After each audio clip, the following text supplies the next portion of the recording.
Okay, so 6 friends went go-karting and the times are shown in the table, and we need to order them from the shortest first.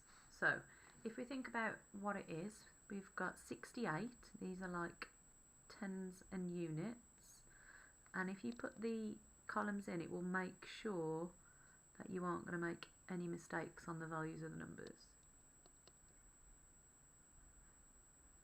Now you can see straight away that they do look at different lengths, so to save any mistakes it is always easy if you put some zeros in so you don't fall for the classic mistakes of thinking, oh, that number looks longer therefore it's bigger. So now we can see them and compare them. Let's have a look.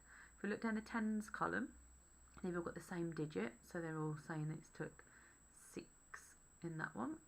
And then if we look down the second one, we have got some differences. So if we're after the smallest, in the units column, we're looking for the smallest number in there. So 6 is going to be the smallest. So this is going to be the first smallest number.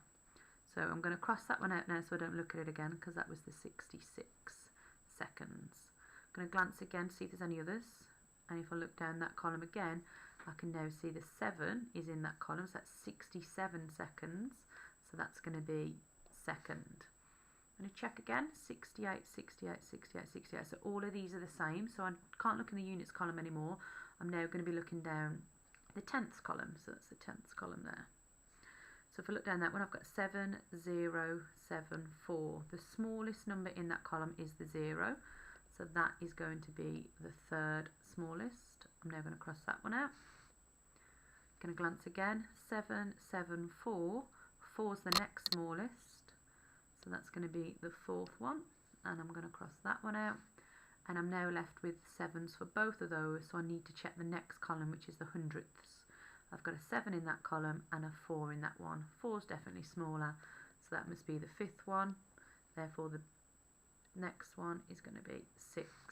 So it's ordering the starting time, so for the shortest, the smallest was 66.899.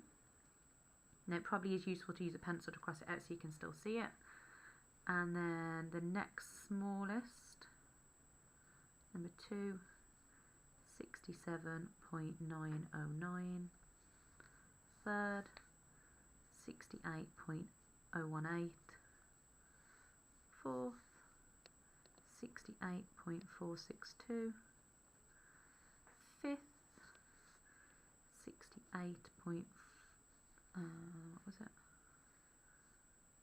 7401, and then the final one, 68.774. Oh, can't quite see that, so let's just zoom it up a little bit. So you've got your answers there. So always remember that you do need to put the actual decimals down. It says order the times, not the people, so you can lose marks for that.